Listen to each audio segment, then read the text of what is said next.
ఈ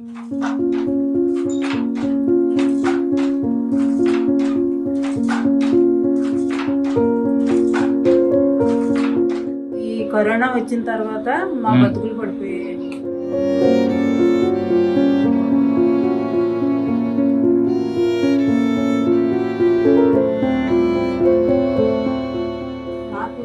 నేను ఒంట్లో బాగోలేని మనిషికి సేవ చేస్తా పని చేసుకోలేకపోతున్నాను. నాకు పెన్షన్ కావాలని అడుగుతున్నానండి. ఎంతో లేదండి. ఒంట్లో ఒకరికి ఇస్తాం, ఇద్దరికి ఇవ్వమంటున్నాం.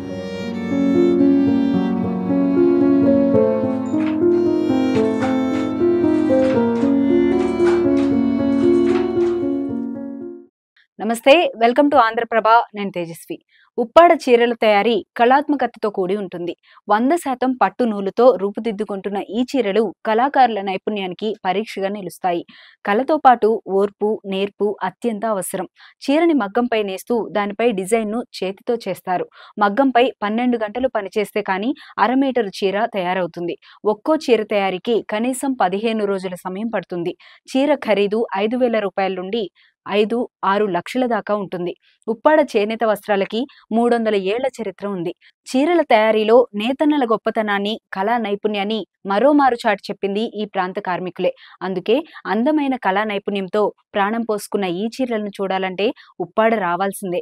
చేనేత కార్మికుల శ్రమను గుర్తించిన ప్రభుత్వం 1972వ సంవత్సరంలో రాష్ట్రపతి అవార్డుతో సత్కరించారు. దీంతో ఉప్పాడ ఖ్యాతి దేశ స్థాయిలో ప్రాచుర్యం పొందింది. మగువలు ఎంతో ఇష్టపడే ఉప్పాడ జాంధాని పట్టు చీరకు జాతీయ స్థాయిలో గుర్తింపు లభించింది. సొంతంగా చేనేత మగ్గాలపై తయారవ్వడమే దీని ప్రత్యేకత. దీనిపై ఉప్పాడ నేత కార్మికులకు పేటెంట్ హక్కు సైతం దక్కింది. వీటి కొనుగోలుకు వివిధ రాష్ట్రాల నుండి వస్తుంటారు. ఇక్కడ నుండి ఇతర దేశాలకు సైతం ఎగుమతి చేస్తున్నారు. ఇంతటి గుర్తింపు పొందిన చీరల తయారీ అంత సులువు కాదు.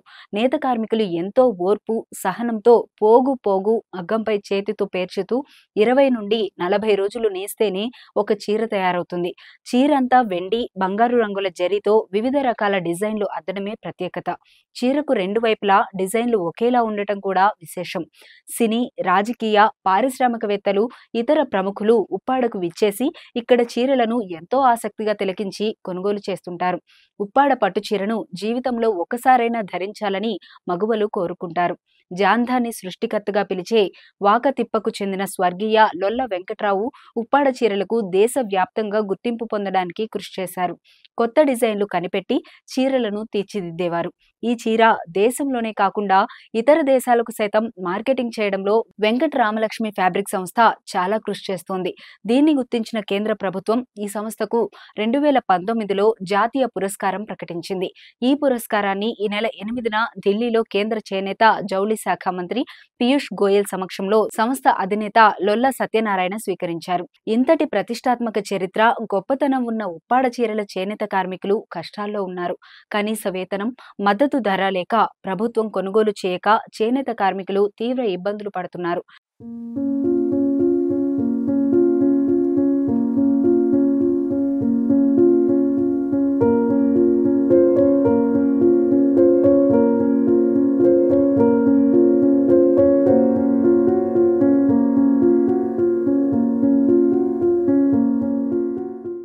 అమ్మ, మీ పేరేంటమ్మా?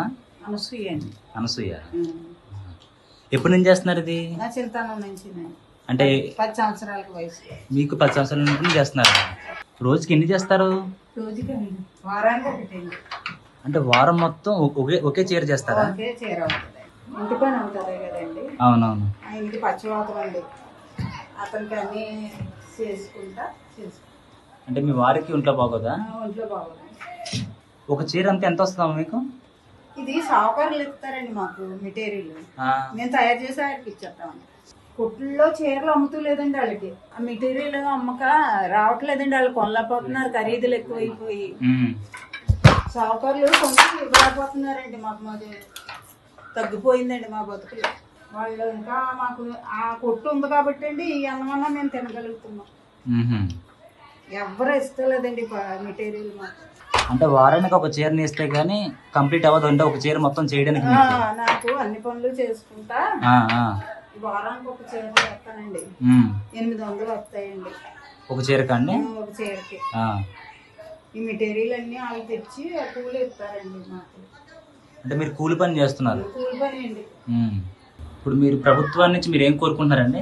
పెన్షన్ కావాలని కోరుకుంటున్నానండి. ఆయన సేవ చేస్తున్నాను, ఆయనకు వస్తుంది, నీకు ఏమనంటున్నారండి. పెన్షన్ తో పాటు ఇప్పుడు మీకు ఈ చీరలకి ఇంకా ఇంకా ఇంకా ఇంకేం కావాలి మీకు? మాకు సావుకారులు ఇచ్చేది తగ్గించేసి ఇస్తున్నారండి వాళ్ళకి అమ్మక. అది మరి సరిగ్గా నడిపితే మాకు పని ఉంటది కదండి. ఎవరో పై పనులకి పోయి చేసుకుంటున్నారు, మా లాటోళ్ళం పైకి వెళ్ళి చేయలేక ఇందులో పడి ఉంటున్నామండి. అదే ఇప్పుడు ఉప్పాడ చీర అంటే ఉప్పాడ చీర అంటే చాలా ఫేమస్. అది మొత్తం లేదండి, ఈ కరోనా వచ్చిన తర్వాత మా బతుకులు పడిపోయాయండి. 24,000 ఇస్తున్నాం అన్నారు కానీ 24,000 ఇచ్చినా సుఖం ఏమీ లేదండి. ఈ ఇట్లో పోయింది మా బతుకంతా. కరోనా వచ్చిందండి, మా బతుకులు పడిపోయాయి. అందుకేతం చీర అమ్మేదండి. ఇప్పుడు ఇతర చీరలు వచ్చేసి వీటికి పడిపోయింది అనమాట అండి రేట్లన్నీ. అవి ఏమో తక్కువకి వచ్చేస్తున్నాయి, ఎక్కువ రేట్లు ఇవి కొంటలేదండి ఎవరు. అంటే ఈ ఇప్పుడు ఇతర రకాలు వచ్చేసి అవి అమ్మేసుకుంటున్నారండి. ఈ రకానికి విలువ లేదండి ఇప్పుడు, రేట్ ఎక్కువ మూలని. అసలు ఉప్పాడ చీరకి ఎందుకు ఇంత ఫేమస్? అసలు ఉప్పాడ చీర ఎందుకంటారు? ఇది కింద పైన ఒకేలా ఉంటదండి. చేతితో చేస్తాం పని, నీట్ గా ఉంటది. ఇది అడ్రస్ పనులు అయితే నాటుతో ఇచ్చిరేస్తారండి.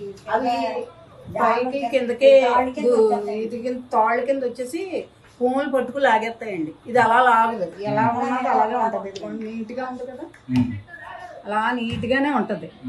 అందుకని దీనికి ఎక్కువ విలువ ఉంటది అన్నమాట. 1000 రూపాయలు వస్తేనే కానీ సరిపోలేని పరిస్థితులు ఈ రోజుల్లో కొనుక్కోవటానికి. పెన్షన్ ఎంత వస్తుందండి? 3,000 ఇస్తున్నారండి ఆ కోడికి కూడా. నెలకండి. అదే ఇప్పుడు వచ్చింది కదండి 3,000. జనవరి 1 కాడి నుంచి ఇస్తున్నారు కదండి. అవునవును. అక్కడి నుంచి ఆ పెన్షన్ వృద్ధుల పెన్షన్ అదే.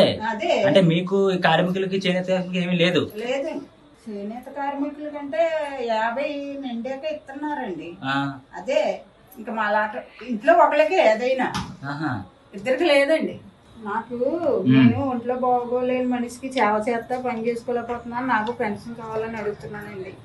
ఎత్తులేదండి, ఒంట్లో ఒకళ్ళకే ఇస్తాం, ఇద్దరికి ఇవ్వమంటున్నారండి. ఇప్పుడు అతను అవ్వకూడదు, ఆ మందులకి సరిపోతుంది అతను చాలీ చాలటం. పోషణ కావాలంటే ఇగో ఇలా బాధపడి చేసి పోషించవలసి వస్తుంది. వాళ్ళు ఇచ్చినవి ఆ మందులకు వస్తున్నాయండి.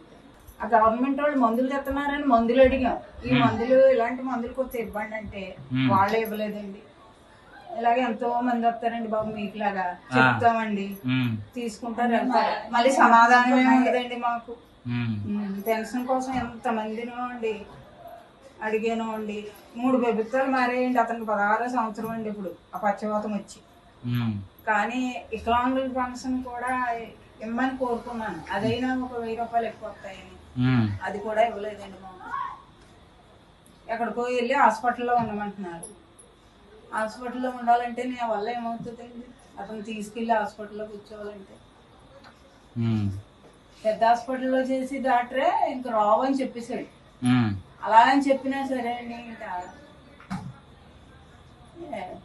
పట్టించుకోరండి బాబు, మా లాటోళ్ళని అసలు పట్టించుకోరు.